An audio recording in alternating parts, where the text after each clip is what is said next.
월급은 영원인데 통장엔 매달 돈이 찍힌다. 허황되게 들리죠? 비결은 단 하나, 퇴직금으로 현금 엔진을 먼저 세우고 규칙대로만 돌리는 것입니다. 연 4% 수익 가정 안에서 매달 원금의 0.33%만 꺼내 쓰기, 떨어질 땐 잠시 덜 쓰고 오를 땐 다시 채워 넣기.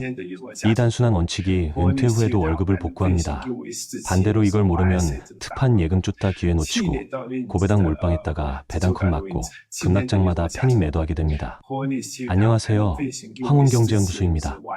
오늘은 비상금 따로 두기, 배당 채권을 월급 달력처럼 배열하기, 하락장에 자동으로 지출을 줄이고 포트폴리오는 지키는 법까지 복잡한 말 없이 바로 실행 가능한 순서로 정리합니다. 보시는 동안 매월 생활비 목표를 마음속에 하나 정해두세요. 영상이 끝나면 그 숫자에 맞춰 세팅만 하면 됩니다. 도움이 되셨다면 구독과 알림 설정 부탁드리고 댓글에 내 목표 월 인출액과 대략의 보유 금액을 남겨주세요. 여러분 케이스를 바탕으로 다음 영상에서 구체 비중과 점검표를 뽑아드리겠습니다. 좋습니다. 이제 숫자를 먼저 박아두겠습니다. 월급이 사라져도 통장에 생활비가 찍히게 만드는 첫 단추는 매달 얼마를 꺼내 쓸지를 지금 결정하는 일입니다. 기준은 단순합니다. 연 4% 수익 가정 안에서 매달 0.33%만 꺼내 쓰는 방식입니다. 이 한 줄이 여러분의 생활비 레일을 깔아줍니다. 원금 1억이면 월 33만 원, 1억 5천이면 50만 원, 2억이면 27만 원, 2억 5천이면 83만 원, 3억이면 100만 원. 숫자를 이렇게 대놓고 적어두면 이후 설계가 놀랄 만큼 쉬워집니다. 이 숫자를 내 삶에 바로 얹어보세요. 매달 쓰는 돈을 두 덩어리로 쪼갭니다. 집세나 관리비, 공과금, 식료품, 보험료처럼 줄이기 어려운 필수 지출, 그리고 외식이나 여행, 부모님 용돈, 차량 교체처럼 조절 가능한 가변 지출. 예를 들어 필수 지출이 220만 원, 가변 지출이 80만 원이라면 한 달에 300만 원이 필요하지만 진짜 최소 생존선은 220만 원입니다. 그렇다면 지금 손에 쥔 원금으로 월 얼마를 뽑아 쓸 수 있는지, 어디까지가 확실하고 어디부터가 조절 영역인지가 선명해집니다. 부족액이 월 100만 원이라면 목표 원금 3억, 부족액이 월 50만 원이라면 1억 5천이 바로 여러분의 숫자입니다. 이처럼 생활비에서 거꾸로 역산하는 방식이 불안감을 없애줍니다. 다음은 퇴직금을 세팅하는 문제입니다. 일시금으로 한 번에 받으면 마음은 든든하지만 세금과 사용 통제가 동시에 어려워집니다. 그래서 기본값은 IRP로 이체에 연금처럼 쪼개받는 겁니다. 이유는 분명합니다. 연금으로 받을 때의 원천징수세율이 일반 일시금보다 낮게 설계돼 있고 연령이 높아질수록 구간세율도 내려갑니다. 게다가 매달 일정한 현금 흐름을 만들기 쉬워 생활비 바닥선을 안정적으로 깔 수 있습니다. 연금은 등판, 나머지는 불펜이라고 기억하시면 됩니다. 물론 모든 돈을 IRP에 몰아넣으면 유동성이 말라버립니다. 갑자기 집 보수비가 생기거나 자녀 혼사 비용이 필요할 때 연금 계좌는 바로바로 꺼내 쓰기 어렵습니다. 55세 이전이거나 연금 요건을 채우지 못한 상태에서 인출하면 높은 세율의 페널티가 붙기 때문입니다. 그래서 분할 전략을 씁니다. IRP 70%, 일반 증권 계좌 30%. 이 비율은 세제 우대와 유연성 사이의 현실적인 타협점입니다. IRP는 낮은 세율로 꾸준한 연금 흐름을 막고 일반 계좌는 언제든 쓰거나 투자 기회를 잡는 역할을 맡습니다. 그림을 그려볼까요? 목표 생활비가 월 150만 원인 분이라면 원금 3억으로 월 100만 원, 원금 1억 5천으로 월 50만 원을 만들어 합계 150만 원을 채울 수 있습니다. 이때 3억 중 2억 1천을 IRP로 보내 연금 흐름의 몸통을 만들고 1억 5천 중 4,500은 일반 계좌로 두어 배당과 이자, 만기 현금을 유연하게 받습니다. 연금에서 고정 100만 원, 일반 계좌에서 분배금과 만기로 50만 원. 이렇게 역할을 나누면 시장이 흔들려도 생활비는 버팀목이 생깁니다. 세금 체크포인트를 놓치면 모든 계산이 틀어집니다.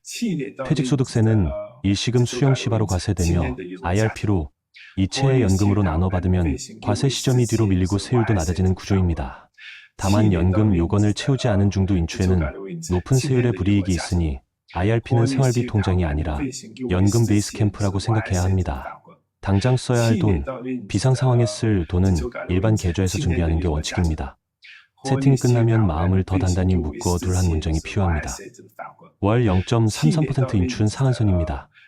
시장이 흔들릴 때는 상한선을 건드리지 말고 두세 달 10% 정도만 감액해 쓰십시오. 월 150만 원 쓰던 분이면 135만 원으로 줄이는 정도입니다. 이 작은 제동 하나가 포트폴리오의 수명을 몇 년씩 늘려줍니다. 그리고 감액한 만큼은 시장이 회복할 때 다시 정상화하면 됩니다. 생활의 품질을 통째로 포기하는 게 아니라 불안기에만 살짝 낮추는 가드레일입니다. IRP 안의 자산 배치도 성격에 맞게 담담해야 합니다. 연금의 핵심은 변동성을 줄이는 것입니다. 채권과 단기채, 현금성 자산을 주력으로 두고 안정적인 분배를 주는 ETF를 곁들입니다. 반대로 일반 증권 계좌는 배당 ETF와 채권 레더, MMF를 섞어 분배와 만기 현금을 달력처럼 배치하세요. 분기 배당과 월 분배, 3개월, 6개월, 1년 만기를 교차로 배열해 한 달도 공백이 없게 만드는 것이 포인트입니다. IRP의 고정 흐름과 일반 계좌의 탄력 흐름이 서로의 빈틈을 메우면 통장에는 월급처럼 숫자가 찍히기 시작합니다. 여기까지는 여러분의 현재 자산과 생활비를 이어주는 뼈대입니다. 마지막으로 현실 점검 하나만 더. 필수 지출과 가변 지출의 비중을 연초에 다시 적어보세요. 고정비를 10만 원만 줄여도 필요한 원금은 크게 내려갑니다. 예를 들어 월 150만 원 목표를 140만 원으로 낮추면 필요한 총원금은 대략 3억 5천에서 3억 3천으로 줄어듭니다. 줄인 2천만 원은 투자 스트레스를 낮추거나 비상금 쿠션을 두껍게 하는 데 쓰면 마음이 훨씬 편해집니다. 이제 레일은 깔렸습니다. 매월 생활비 목표는 숫자로 고정했고 IRP와 일반 계좌의 역할도 정해졌고 인출 상한선도 박아두었습니다. 다음 단계에서는 이 두 계좌를 실제로 어떻게 나누고 어떤 자산을 어떤 비율로 담아야 매달 공백 없이 돈이 들어오는지, 그리고 하락기에도 흠이 끊기지 않게 어떤 순서로 보충해야 하는지를 구체적으로 이어가겠습니다. 방금 여러분은 월 얼마를 꺼내 쓸지 숫자로 박았고 퇴직금은 IRP와 일반 계좌로 나누어 담아 세금과 유동성을 동시에 잡는 틀을 만들었습니다. 다음 단계는 돈의 역할을 분리하는 겁니다. 통장을 두 개로 나눕니다. 하나는 언제든 꺼내 쓸 수 있는 생활안정 통장, 다른 하나는 매달 현금이 흘러나오도록 설계한 현금 흐름 포트폴리오입니다. 이 둘이 함께 돌아가야 월급이 없어도 월급처럼 돈이 찍힙니다. 생활안정 통장은 생각보다 단순합니다. 앞으로 12개월치 생활비를 예금과 CMA, 단기 국채나 초단기채에 묶어둡니다. 목적은 수익이 아니라 시간입니다. 시장이 흔들릴 때 주식을 팔지 않고도 1년은 버틸 수 있는 시간, 그 시간을 확보하는 게 핵심입니다. 여기서 불안이 잦아들어요. 이번 달도 나가야 할 돈은 다 준비돼 있다. 이 문장을 스스로에게 선물하는 겁니다. 금리가 내려가도 상관없습니다. 이 통장은 이자를 벌려는 게 아니라 하락장에서 인출 멈출 자유를 사기 위해 존재합니다. 통장 잔액은 분기마다 점검하고 상승기에 생긴 이익이나 배당이자 중 남는 몫으로 다시 채웁니다. 여유가 되면 15개월에서 18개월로 늘려도 좋습니다. 밤잠의 질이 달라집니다. 현금흐름 포트폴리오는 역할을 두 가지로 나눕니다. 첫째, 날짜가 박힌 현금. 만기가 찾아오거나 정적으로 이자가 꽂히는 채권을 계단처럼 깔아두면 달력이 현금표가 됩니다. 만기 3개월, 6개월, 1년, 2년, 3년을 교차 배치해 월별로 이자와 만기가 돌아오도록 만드는 방식이죠. 둘째, 예고된 분배. 분기 또는 매월 분배하는 배당 ETF를 국내와 해외로 섞으면 달마다 작은 급여가 나옵니다. 이 두 흐름을 겹쳐 깔면 어느 달에도 공백이 생기지 않습니다. 목표 비중은 지나치게 공격적일 필요가 없습니다. 이자와 만기가 예측되는 채권 쪽을 절반 안팎으로 두고 배당 ETF는 30에서 40 사이, 나머지는 초단기채나 MMF 같은 현금성 자산으로 빈칸을 메웁니다. 비중은 정답이 아니라 범위입니다. 여러분의 위험, 허용도와 월세이루비 같은 지출 패턴에 따라 조정하면 됩니다. 예시로 풀어보겠습니다. 월 150만 원이 필요한 분이 원금 4억 5천으로 계획을 세웠다고 합시다. 앞에서 정한 대로 IRP에는 70%, 일반 계좌에는 30%를 배치합니다. 그러면 IRP 3억 1,500, 일반 1억 3,500이라는 윤곽이 나옵니다. IRP 안에서는 변동성이 낮은 채권과 단기채를 중심으로 깔고 분배형 ETF를 곁들여 연금 수용의 바닥을 고정합니다. 매달 정액으로 0.33% 수준이 인출되도록 설정하면 됩니다. 일반 계좌에서는 채권 레더의 만기와 이자, 배당 ETF의 분배를 섞어 월 50만 원 안팎이 자연스럽게 흘러나오게 달력을 짭니다. 분기 배당이 몰리는 달에는 남는 현금을 생활안정 통장에 보충하고 분배가 적은 달에는 그 통장에서 가져옵니다. 이렇게 두 통장이 서로 보완하면 월 150만 원이라는 숫자가 계절을 타지 않습니다. 해외 자산을 넣을지 말지도 여기서 결정합니다. 생활비가 원활하면 전부를 해외로 가져가는 건 불필요한 변동성을 키울 수 있습니다. 그렇다고 전부 원화로 묶어두면 달러로 가격이 움직이는 글로벌 자산의 방어력을 놓칩니다. 중심은 원화에 두고 분배가 꾸준한 해외 ETF를 일부 섞어 환율 충격을 완충하는 정도가 현실적입니다. 환해지 상품을 섞어 흔들림을 줄이는 방법도 있습니다. 중요한 건 멋진 상품 이름이 아니라 분배와 만기 일정이 여러 번 달려 위에서 빈칸 없이 이어지는가입니다. 비용은 조용히 수익을 갉아먹습니다. ETF 보수는 같은 전략이라도 서로 다르고 거래가 잦으면 수수료가 늘어납니다. 포트폴리오를 만들 때 처음부터 저보수 상품을 우선순위로 정하고 리밸런싱은 분기나 반기로 느슨하게 묶어 과도한 매매를 피하세요. 배당을 무조건 많이 주는 종목만 모으는 것도 위험합니다. 높은 분배 뒤에는 종종 실적 악화나 자본 환급이 숨어 있을 수 있습니다. 그래서 ETF와 채권을 중심으로 분산하고 개별 종목은 포트폴리오의 향신료 정도로만 두는 편이 안전합니다. 이 모든 설계를 한 장의 달력으로 마무리합니다. 월별로 어느 날짜에 얼마가 들어오는지, 생활안정 통장에서 당겨 쓸 금액은 얼마인지를 한 줄로 박아두세요. 예컨대 2월 7일 채권 이자 18만 원, 2월 15일 국내 ETF 분배 22만 원, 2월 28일 해외 ETF 분배 원화 환전 후 25만 원. 이렇게 세 줄이면 65만 원이고 부족한 35만 원은 IRP 정액 인출로 채우는 식입니다. 다음 달에는 순서가 달라질 수 있지만 합계가 목표와 일치하도록 규정합니다. 달력은 단순하지만 강력한 통제 수단입니다. 여러분이 통장을 쫓는 게 아니라 통장이 달력에 맞춰 움직입니다. 마지막으로 한 가지 원칙만 더 받겠습니다. 포트폴리오의 기초공사는 공격적으로, 운용은 지루할 만큼 느긋하게. 설계 단계에서 비중과 달력을 치밀하게 짜두면 운용 단계에서는 매달 버튼을 누르는 일만 남습니다. 시장이 오르든 내리든 여러분은 같은 시간에 같은 방식으로 인출하고 같은 방식으로 보충합니다. 여기가 바로 월급 영원인데도 통장의 생활비가 찍히는 상태입니다. 다음은 이 시스템이 흔들리지 않도록 인출 순서와 가드레일, 그리고 리밸런싱 규칙을 실제 운전 매뉴얼로 정리해드리겠습니다. 이제 돈이 들어오는 길을 달력 위에 그립니다. 기본 순서는 단순합니다. 먼저 배당과 이자, 분배금으로 생활비를 채웁니다. 그 다음 부족한 금액만 정해둔 월 정액으로 자동 인출합니다. 앞에서 정한 월 0.33%가 여기서 쓰입니다. 예를 들어 월 150만 원이 필요하고 분배로 90만 원이 들어왔다면 남은 60만 원만 자동 인출이 돌아가게 설정하는 식입니다. 이 자동 인출은 IRP와 일반 계좌에 나눠 걸어두되 세금과 유동성을 감안해 일반 계좌에서 조금 더 먼저 나오도록 순서를 정해두면 관리가 편해집니다.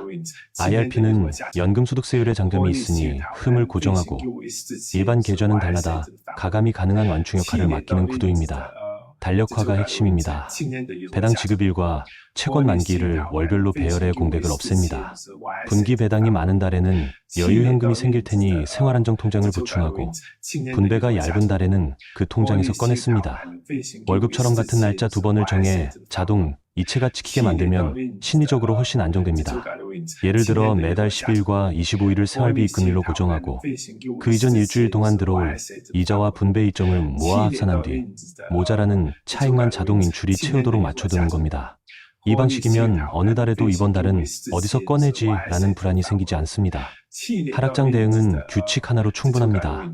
포트폴리오가 전년 대비 일정 폭 이상 내려앉으면 생활비 인상을 멈추고 필요하면 한시적으로 인출액을 줄이는 겁니다. 예를 들어 자산이 실질 기준으로 10% 넘게 내려갔다면 그 다음 해 생활비 인상은 보류하고 15% 이상 내려가면 인출액을 10% 줄여 운영합니다. 이 감액은 연구가 아니라 회복기까지 임시 방편입니다. 줄인 만큼은 생활안정 통장에서 메우되 그 통장 잔액의 한을 6개월치로 정해 절대 밑으로 내려가지 않게 합니다. 이렇게 하면 초반 하락에서 주식을 서둘러 팔지 않아도 되고 회복기에 원래 궤도로 돌아오기 쉽습니다. 금리 환경이 바뀔 때의 대응도 미리 적어둡니다. 금리가 내려가면 채권을 갈아탈 때 재투자 수익률이 낮아집니다. 이때는 배당 ETF의 비중을 소폭 늘리거나 만기가 짧은 채권의 비중을 줄이고 안정적 쿠폰이 나오는 중기물로 일부 옮겨 현금 흐름을 유지합니다. 반대로 금리가 오르면 만기를 짧게 유지하며 높은 쿠폰으로 빠르게 갈아타는 전략이 유리합니다. 해외 자산을 포함했다면 환율도 가드레일에 넣어야 합니다. 원화가 급락하면 외화 분배의 원화 환산 금액이 커지니 그달 자동 인출을 조금 줄이고, 원화가 강할 때는 반대로 자동 인출로 채우는 비중을 키워 환율 변동을 완충합니다. 환해지 상품을 일부 섞어 흔들림을 줄이는 것도 방법입니다. 포인트는 상황을 예측하려 두지 말고 무슨 일이 생기면 이렇게 한다를 미리 정해두는 겁니다. 리밸런싱은 달력과 임계치 두 줄 규칙으로 끝냅니다. 분기마다 정기 점검을 하고 목표 비중에서 벗어나는 정도가 커졌을 때만 손을 댑니다. 기준은 간단히 잡습니다. 자산군 비중이 목표에서 5%포인트 이상 벗어나거나 상대적으로 25% 이상 비틀리면 보정합니다. 보정의 순서도 미리 정해둡니다. 상승장에는 주식 비중이 불어나 있을 테니 초과분을 먼저 잘라 소득 자산을 거쳐 생활안정통장으로 보냅니다. 이렇게 올라갈 때마다 현금 엔진을 보충해두면 다음 하락장에서 숨이 깁니다. 하락장에는 반대로 주식은 건드리지 않고 채권의 이자와 만기금으로 생활비를 조달하면서 비중을 서서히 복귀시킵니다. 주가가 떨어졌다고 주식에서 생활비를 만들면 손실 확정하는 꼴이 되니 이 순서를 절대 뒤집지 않습니다. 세금도 흐름 안에 통합합니다. 일반 계좌에서 나오는 배당과 이자는 세금이 즉시 붙지만 IRP에서 받는 연금은 낮은 세율이 적용됩니다. 그래서 자동 인출의 기본축은 IRP에 고정하고 일반 계좌는 달마다 가감하는 보정축으로 쓰는 게 맞습니다. 다만 일반 계좌의 금융소득이 과도하게 커지지 않도록 분배와 이자를 연간 합산해 관리하고 필요하면 배당 비중을 낮추고 채권 만기를 짧게 조정해 다음해 소득을 고르게 분산합니다. 이렇게 하면 연말에 세금으로 흠이 흔들리는 일을 줄일 수 있습니다. 현금 엔진의 재충전도 매뉴얼대로만 하면 됩니다. 분배가 많이 들어오는 달에는 생활비를 쓰고 남은 금액을 생활안정통장에 쌓아 12개월 상단을 유지합니다. 목표를 초과하면 그 초과분은 다시 소득 자산으로 되돌려 꾸준한 쿠폰을 사드립니다. 반대로 연속 하락으로 잔액이 9개월치 아래로 내려가면 경보를 울립니다. 그 시점부터는 불필요한 일시 지출을 멈추고 여행이나 차량 교체 같은 지출은 회복기까지 미룹니다. 이 단순한 가드레일만 지켜도 버팀목이 크게 단단해집니다. 마지막으로 자동화가 실수의 대부분을 없앱니다. 각 증권사와 은행의 자동이체, 자동환전, 정기 매수 기능을 연결해 두면 사람이 흔들려도 시스템은 계획대로 움직입니다. 배당일 다음 영업일에 생활안정통장으로 자동 이동, 월 10일과 25일 생활비 계좌로 자동 이체, 분기 마지막 주에 리밸런싱 검토 알림. 이 세 줄만 세팅해도 운영 피로도가 급격히 떨어집니다. 여러분이 하는 일은 숫자를 보는 것이 아니라 숫자가 약속한 대로 움직이는지 확인하는 일로 바뀝니다. 여기까지가 운전법입니다. 설계는 공격적으로, 운전은 기계적으로. 월 0.33% 규칙과 가드레일, 달력과 임계치만 지키면 월급이 없어도 월급처럼 돈이 지키는 구조가 유지됩니다. 다음 장에서는 이 구조를 바로 굴릴 수 있게 오늘 당장 체크할 항목과 절대 피해야 할 5가지, 그리고 작은 규모별 현실 가이드를 한 페이지에 정리해드립니다. 수익률이 노후를 지켜주지 않습니다. 지켜주는 건 현금 엔진과 규칙입니다. 오늘 정리한 핵심만 다시 손해주세요. 생활안정통장에 최소 12달치 생활비를 따로 세우고 매달 통장으로 들어오는 배당과 이자를 먼저 쓰고 부족분만 월 0.33%로 자동 인출합니다. 시장이 오르면 남는 이익으로 현금 엔진을 보충하고 빠지면 한시적으로 인출을 줄여 버팁니다. 이 세 줄이면 월급이 없어도 월급처럼 돈이 들어오는 구조가 완성됩니다. 지금부터가 진짜 시작입니다. 오늘 영상은 저장해 두시고 휴대폰 캘린더에 분기 리밸런싱 알림과 월 자동 인출일을 바로 등록하세요. 그리고 댓글에 3가지만 남겨주세요. 내 한 달 필요 생활비, 현재 비상금이 몇 개월분인지, 이번 달 목표 인출액이 얼마인지. 이 세 숫자가 정해지는 순간 계획은 움직이기 시작합니다. 황운경제연구소는 다음 편에서 국내 ETF 채권 예시 포트폴리오와 월 0.33% 자동 인출 스프레드시트를 드리겠습니다. 구독과 알림 설정을 켜두시면 준비되는 즉시 받아보실 수 있습니다. 이 영상이 도움이 되셨다면 좋아요로 응원해 주시고 운영 중 겪는 문제나 궁금한 점은 댓글로 남겨주세요. 여러분의 사례가 다른 분들의 실패를 막아줍니다. 주의세율, 상품, 지급 주기 등은 국가와 시점, 개인 상황에 따라 달라집니다. 실제 시행 전에는 공식 자료와 상품 설명서를 확인하고 필요하면 개인 재무상담을 통해 조정하시길 권합니다. 지금까지 황운경제연구소였습니다. 오늘 정한 규칙, 오늘부터 실행해 봅시다.